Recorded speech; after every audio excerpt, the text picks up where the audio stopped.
이번 글은 지정숙 작가의 책 당신을 환대하기 위하여 중 8번째 이야기 여로 이어집니다.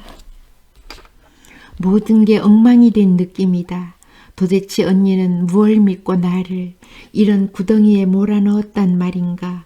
아버지의 말씀대로 포천이 정말 첩첩산중 구석배기에 있는지 시댁이 무슨 장사를 하는지가 궁금했었다. 꿈꾸었던 유토피아를 찾아가듯 흥분된 마음으로 포천행 버스를 탔고 그곳엔 내가 꿈꾸었던 모든 것들이 나를 기다리고 있을 것만 같았다. 미지에 대한 두려움이 아주 없지는 않았으나 멋쟁이 시아버지와 예쁜 시누이들과 한 가족이 된다는 생각을 하니 25년 동안 갇혀있던 감옥을 탈출하는 느낌이 들었던 게 사실이고, 그랬던 내가 세상에서 가장 초라한 모습으로 서 있다. 그동안 나는 헛개비를 보았던 것일까? 아니면 아직도 악몽을 꾸고 있는 것일까? 정신을 차리고 방 안을 둘러보았다. 시커먼 장롱이 문짝을 너덜거리며 잡아먹을 듯 노려본다. 그 옆으로 성한 곳이라곤 한 군데도 없는 선풍기가 고개를 숙이고 앉아있다. 손을 뻗지 않아도 닿을 수 있는 낮은 천장, 창호지가 덕지덕지 붙어있는 미닫이 문, 여러 문양의 비닐장판이 덧붙여진 바닥, 뭐라 표현할 수 없는 쿰쿰한 냄새까지. 이걸 방이라 불러도 되는 것인가? 이런 데서 남자가 살고 있었다니. 나는 넉나간 눈으로 장롱을 멍하니 바라보았다. 한때 누군가로부터 사랑을 받았을 텐데 어쩌다 젖골이 되어버린 것일까? 두려움이 밀려든다. 어떻게 해서라도 여기를 빠져나가야 해. 저 장롱처럼 썩어 문드러지는 신세가 되지 않으려면. 늦게 들어올 줄 알았는데 일찍들 왔구먼. 시어머님의 목소리다. 남자가 문을 연다. 나는 얼떨결에 꾸벅 인사를 했다. 시어머님의 행색은 가관이었다. 불과 몇 시간 전에 보았던 고운 한복에 구슬백을 들었던 분이 저렇게 변하다니. 구질구질한 옷, 목에 두른 더러운 수건, 들고 있는 고물 쪼가리. 나는 얼른 고개를 외면했다. 남자가 다시 문을 닫았다. 이 세상에 이런 곳이 있다는 게 믿어지지 않았다. 남자는 입을 굳게 다문 채 줄 담배를 피워댔다. 무거운 침묵이 담배 연기와 함께 나를 에워싸기 시작했다. 웅성웅성 갑자기 밖이 소란스럽다. 펌프 소리와 그릇 부딪는 소리가 사내들이 굵은 목소리와 뒤섞인다. 꼼짝하면 가만 안 두겠다는 경고음 같다. 야들아 나오니라 저녁 먹게. 시어머님이 문을 두드린다. 세상에 이 마당에 밥을 먹으란다. 도대체 나를 어떻게 보고 이를 악물었다. 배가 고파 죽는 한이 있더라도 이 집에서는 물 한 모금 마시지 않으리. 남자가 문 밖으로 얼굴을 내밀고 나서야 시어머님의 재촉은 들리지 않았다.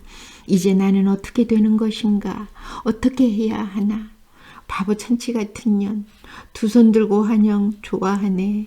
내깎게 뭐라고 시집못가 환장했냐? 일주일 만에 약혼을 하게? 결혼이 뭔지는 알고 덤벼야 할 거 아니야. 꼴 좋다. 넌 욕심 때문에 인생을 망친 거야. 내 말 다 들어주는 신랑을 만나겠다고? 에라, 너 자신을 알라는 말 몰라? 내세울 게 있기나 하냐고. 부모 가슴에 못을 박아도 유분수지. 불효막심한 머리를 쥐어뜯고 싶다. 내 팔자가 얼마나 세기에 그렇게나 무서워하던 넉마주의 소굴로 들어왔단 말인가. 그렇게 순해 보였던 사람이 이런 무서운 일을 하는 사람이었다니 도저히 믿을 수가 없다. 어렸을 때 엄마는 엄마 말을 듣지 않으면 망태 할아버지가 잡아간다고 했었다. 그래서일까 나는 넉마주의에 대한 선입견을 가지고 있었다.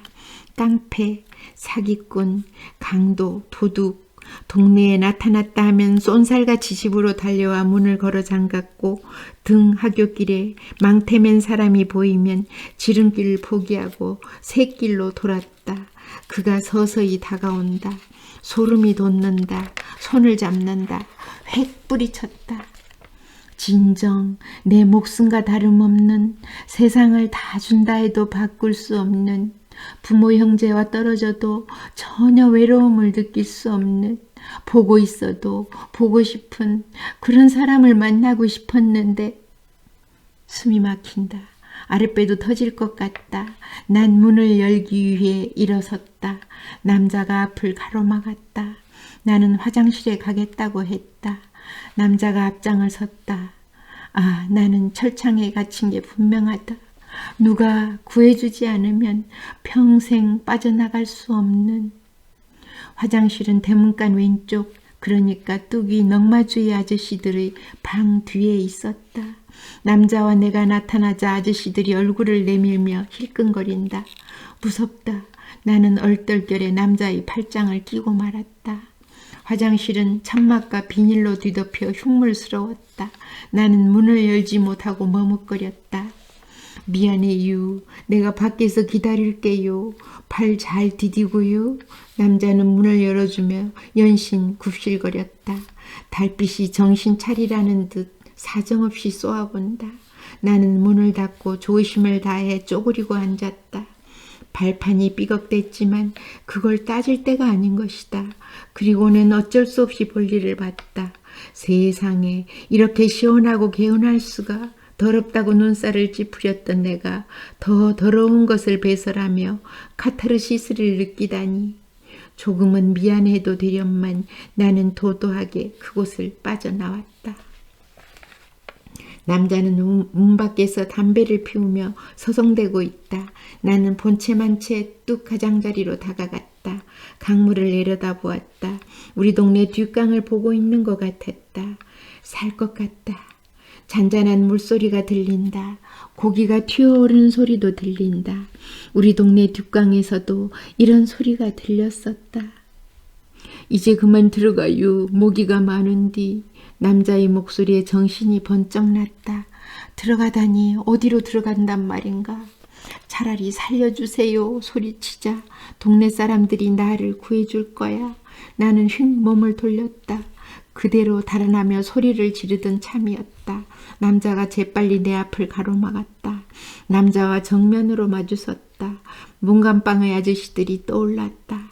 남자와 한 통 속인 아저씨들에게 잡혀 옴짝달싹 못하는 내가 보였다. 끔찍했다. 하는 수 없이 남자를 따라 방으로 들어오고 말았다. 남자가 정성스럽게 이불을 편다. 나는 남자 앞에 무릎을 꿇었다. 집으로 보내주세요. 결혼식이 끝날 때까지 꼭 지켜주신다고 약속하셨잖아요. 그 은혜 평생 잊지 않을게요. 우리 결혼식장에서 만나요. 조금만 더 평행선을 걸어요. 네. 남자가 듣고 있는 것 같았다. 희망이 보였다. 나는 한 번 더 용기를 냈다. 아무것도 바라지 않는다. 내 소원만 들어달라. 내가 목숨보다 더 중하다고 말하지 않았느냐. 그런 사람의 소원인데 왜 못 들어주느냐. 믿어달래서 믿었다. 이 순간도 믿고 있다. 한참을 그렇게 떠들어댔을 것이다. 그러고 싶은데요. 이대로 죽을 것만 같아요. 듣고 있던 남자가 숨을 헐떡이며 내 손을 자신의 가슴으로 가져갔다. 금방 터질 것 같은 심장 박동이 느껴졌다.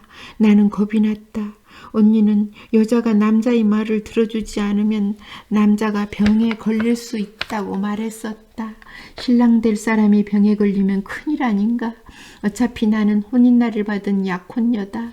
부모님은 사주단자를 받으면 그 가문에 뼈를 묻어야 한다고 하셨고. 문득 연애소설의 한 장면이 떠올랐다. 주인공인 총각에게는 사랑하는 처녀가 있었다. 둘은 손가락 걸고 결혼을 약속했다. 하지만 총각은 불안하다. 누군가가 처녀를 빼앗아갈지 모른다는 두려움이 엄습해오는 것이다. 총각은 처녀를 불러냈다. 원피스를 입은 처녀가 해맑은 얼굴로 총각 앞에 나타났다. 신랑은 결심을 굳혔다. 처녀에게 고백할 게 있다고 말한다. 처녀는 그 고백이 궁금해 총각을 따라간다.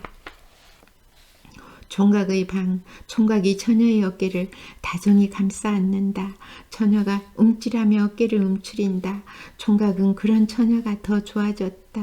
두 팔을 벌려 힘껏 처녀를 끌어안았다.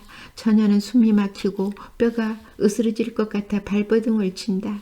총각이 놓아줄 리 없다. 처녀는 그렇게 한참을 안겨 있었다. 총각의 품이 아늑하다. 처녀는 난생 처음으로 사랑을 받고 있다는 느낌이 든다. 총각에게서 남자의 냄새가 났다. 처음으로 맡아보는 그 냄새는 이상한 마력을 가지고 있었다. 처녀로 하여금 총각의 다음 행동을 기다리게 하는. 저기유, 이리 와봐유. 총각이 거친 숨을 몰아쉰다. 처녀 역시 몸이 달아오른다. 하지만 처녀는 시치미를 뗀다. 혼전순결을 지켜주겠다는 약속을 어긴 총각에게 본때를 보여주고 싶은 욕심이 생긴다. 우선 콧대를 세우는 거야. 버틸수록 내 가치가 올라갈 테니까. 약속도 많이 받아내야 돼. 속썩이지 않을 것, 고생시키지 않을 것, 술 마시지 말 것, 처가에 잘할 것. 아니네, 내 말에 무조건 복종하라면 되겠네. 이런 기회가 아니면 언제 그런 약속을 받아내겠어. 총각이 곁으로 다가온다. 처녀가 한 걸음 물러난다. 총각은 안달이 났다. 딱 한 가지만 빼고는 처녀가 요구한 약속을 철석같이 하고 있다. 처녀는 봄바람에 눈 녹듯 긴장이 풀린다. 그의 모든 것을 단념하고 말았다. 총각이 처녀를 안아 올린다. 힘에 겨운 듯 헉헉댄다. 처녀는 몸집을 크게 낳아준 부모님을 잠깐 원망한다. 자그마하고 가벼웠다면 얼마나 좋았을까 하고. 밝은 연두색 바탕에 잔잔한 꽃무늬가 박혀있는 처녀의 원피스. 이젠 처녀의 방패막이는 오직 그 원피스뿐이다. 손만 닿으면 찢어질 것 같은 얇은 원피스가 왜 저리 아름답고 애처로운가. 제발 나 좀 도와줘요. 총각은 여자의 옷에 대해 전혀 모르나 보다. 처녀도 도움을 청하는 총각을 뿌리치지 못한다. 처녀는 지퍼가 잘 보이도록 옆으로 눕는다. 눈치 빠른 총각이 지퍼를 내린다. 망을 보던 달빛이 몰래 들어온다. 총각을 앞서 여자의 몸을 훑고 있다. 달빛이 처녀인지 처녀가 달빛인지 구별이 안 된다. 총각은 안절부절 어쩔 줄을 모른다. 처녀가 두 손으로 얼굴을 가린다. 미안해요. 울지 말아요. 나는 이제 부러운 게 없어요. 그래서 무서운 것도 없고요. 행복하게 해줄게요. 나만 믿어요. 알았죠? 남자가 나를 내려다보며 눈물을 닦아준다. 내가 울고 있었단 말인가? 뭐가 서러워 우는가? 어떤 방법을 써서라도 도망갈 수 있지 않았는가 말이다. 오직 내가 살기 위해 슬픈 신부가 될까봐. 버리면 천벌을 받을 것 같아 머무른 게 아니던가. 이런 못된 이기주의자가 나였다니. 불현듯 남자의 눈이 보고 싶어졌다. 눈을 떴다. 남자와 눈이 마주쳤다. 남자의 눈은 자신감에 가득 차 있었다. 나는 놓은 채 고개를 끄덕였다. 남자의 고른 숨소리가 들렸다. 하나도 무섭지 않았다. 낯설지 않았다. 문득 내가 비밀의 문을 열고 들어와 한꺼번에 모든 걸 다 알아버린 것 같은 기분이 들었다. 두려움에 갇혀 넘지 못할 것 같았던 큰 산을 넘고 발만 동동 구르던 넓은 강을 무사히 건넌 느낌이다. 순식간에 철이 들고 어른이 되어버린 내가 어제의 나를 바라본다. 농사를 천직으로 알고 사는 부모님 가르침을 받으며 모범적인 삶을 살았다고 자부했던 내가 저 멀리 사라지고 있었다. 이제 모든 것은 끝났다. 마침표를 찍은 것이다. 현실을 받아들이자. 다시는 내 뒤를 돌아보지 않으리. 나는 그렇게 과거의 나와 작별을 했다. 이 일은 나만 아는 일이다. 천리 먼 길 떨어져 있으니 아는 사람을 만날 리도 없다. 아니 만났다 해도 나는 사람을 잘못 봤느라 말할 것이다. 그 사람도 나처럼 그렇게 생각하며 돌아설 것이고 보고 듣고 느낀 것들을 모두 비밀로 하자. 지금으로서는 그것만이 최선의 방법이다. 결혼식을 올리고 아이를 낳고 살다 보면 다 이해해 주실 거다. 자식 이기는 부모 없다는 말이 왜 나왔겠는가. 이제 내가 믿고 의지할 사람은 오직 이 남자뿐이다. 내 목숨이나 진배 없는 사람, 나는 남편이 하늘이란 말의 뜻을 깨닫게 되었다. 어제의 내가 아닌 것이다. 나는 대범해지고 있었다. 개처럼 벌어서 정승처럼 쓰면 된다. 젊어서 고생은 사서라도 해야 한다. 직업엔 귀천이 없다. 초년복보다 말년복이 많아야 좋은 것이다. 마음이 흔들릴 때마다 부모님이 자주 하시던 말을 떠올렸다. 언니에게 잘 있다는 편지를 썼다. 시부모님 사랑 듬뿍 받으며 행복하게 잘 지내고 있으니 아무 염려 말고 언니가 대신 부모님께 안부를 전해주었으면 좋겠다는 부탁도 잊지 않았다.